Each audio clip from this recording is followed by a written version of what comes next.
بسم الله الرحمن الرحيم السلام عليكم ورحمة الله وبركاته داوديال كلنتي wanaagsan meel kasta oo caalamka ka joogtaan ku soo dhawaada caalami 24 oo aad kala socotaan akhbaaraadka ugu dambeeyay ee caalamka gaar ahaan barnaamijkeenan waxaan ku eegi doonaa xaaladihii ugu dambeeyay ee dagaalka diblomaasiyadeed ee dawladda Soomaaliya ay ku qaaday Itoobiya ee ka dhanka afgaradkii dhexmaray Somaliland iyo Itoobiya tani koodii bishan heshiis afgarada Addis Ababa ay ku gaareen Somaliland iyo Itoobiya maxaa u qabsoomay Soomaaliya maxaa horumaray Soomaaliya ay ka gaartay dagaalka diblomaasiyadeed ee kula jirtay Itoobiya tani koodii bishan dhaqayadii ugu dambeeyay isla mid qoraaladii ugu dambeeyay ka soo baxay dagaalka siyaasadeed ee Soomaaliya ku jirtay iyo jawaabaha caalamka ay ka heshay ayaan barnaamijka daawadayaal ku soo qaadan doonaa mar kale soo dhawaada caalami 24 ku soo dhawaada taani ugu cusubta YouTube-ka subscribe noo saar daawrana la joogtayna video-ga noo share garee like-na noo saar xilli koodii bishan January sanada 2024 Itoobiya iyo maamulka Somaliland ay magaalada Addis Ababa kaga dhawaaqeen inay gaareen heshiis afgarada oo ku saabsan sidii Itoobiya lagu siin lahaa dhul badeed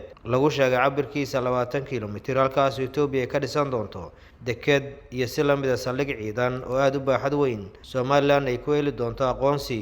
ay Itoobiya ka hesho ayaa waxaa soo baxay raqayo dhanka diblomaasiyadda oo dawladda Soomaaliya ay heshiiskaasi kaga hortagayso maalintii labaad oo labada bisha waxaa Muqdisho ka dhacay sida la og yahay shirar ay yeesheen golayaasha dawladda sida golaha fulinta iyo baarlamaanka kuwaas oo dhamaantood bayaano soo saaray kana soo horjeestay heshiiskaasi Itoobiya iyo Somaliland ay gaareen laguna tilmaamay inuu wax kama jiraan yahay sidoo kale beesha caalamka qaybo badan oo kamid ayaa baaqay loo diray xilligaas wixii ka dambeeyay madaxda Soomaalida oo kala har lahayn ayaa qaaday dagaal siyaasadeed oo ay kaga soo horjeedaan heshiiska lagu sheegay in Itoobiya iyo Somaliland ay ku galeen magaalada Addis Ababa madaxweynaha Jamhuuriyadda Federaalka Soomaaliya Xasan Sheekh Maxamuud ayaa kulmiyay golaha wada tashiga qaranka kuwaas oo qaab suuma ama fogaan araga kulankooda ku yeeshay kulankaas oo laga soo saaray dhowr qodob oo ku saabsan inaan la aqbali karin in la bixiyo dhulka Soomaaliya qayb kamid ah isla markaana heshiiskaasi uu yahay mid wax kama jiraan golaha wada tashiga qaran ayaa waxaa ka maqnaa madaxweynaha maamulka Puntland oo khilaaf uu kala dhaxeeyo madaxda dawladda dhexe ee Soomaaliya hase ahaatee mowqifkiisa ku aadan in heshiiskaasi uu ka soo horjeedo dhankiisa ayuu ka qabaa sida wararku ay sheegayaan sidoo kale dawladda Soomaaliya ayaa fariimo gaarsiisay dawladaha waaweyn ee caalamka sida Mareykanka, Shiinaha, Ruushka iyo sidoo kale ururada iyo hay'adaha geeska Afrika saameynta xooggan ku leh sida ururka jaamacadda Carabta, IGAD, ururka midowga Afrika, qaramada midoobay, ururka midowga Yurub iyo ururo kale madaxweynaha Soomaaliya sidoo kale wuxuu xiriir kala duwan la sameeyay madax badan oo caalamka kamid ah sida madaxweynaha dawladda Masar oo dhankiisa khilaaf uu kala dhaxay Itoobiya amiirka boqortooyada Qatar ee walaalahan hay iyo si la mid ah madaxweyne ku-xigeenka golaha midowga Yurub ahna madaxa arrimaha siyaasadda iyo amniga Joseph Borrell kaas oo ka wada hadleen xaaladihii ugu dambeeyay ee geeska Afrika iyo xasradda Itoobiya iyo Soomaaliya dawlado badan oo caalamka ayaa dhankooda soo saaray bayaano la xiriira heshiiska Itoobiya iyo Somaliland ay gaareen iyo dagaalka siyaasadeed ee dawladda Soomaaliya kala hortimid dawlado badan oo ay kamid yihiin Mareykanka, Turkiga,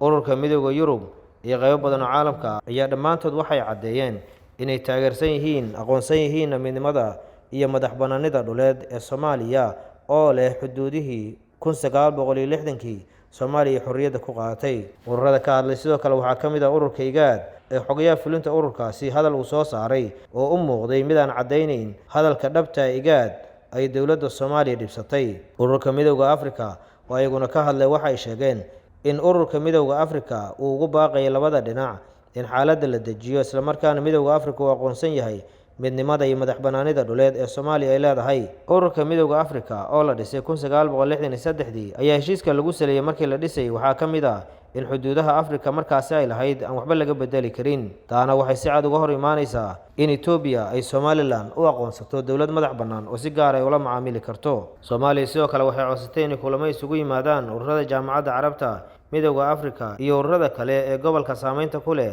ee Soomaaliya qaybta ka tahay dawladda Imaaraadka oo labada dhinacba saameyn ku leh ayaa kamid ah dawladaha ilaa ay hadda aan ka hadlin sidoo kale dawladda Djibouti oo heshiiskan uu saameyn ku leeyahay dhankeeda wax hadal rasmi ah kama aysan soo saarin dawladda Soomaaliya hore waxay u sheegtay in qaadi doonto tallaabooyin diblomaasiyadeed oo ay ka hortagayso heshiiskaasi iyo si la mid ah gardarrada dawladda Itoobiya ay ku go'aansatay in kula macaamisho cid ka baxsan dawladda dhexe ee Soomaaliya iyadoo og in Soomaaliya ay tahay dawlad madax bannaan la xuduudo la aqoonsan yahay 1960kiina xorriyad qaadatay haddii wax laga bedelayo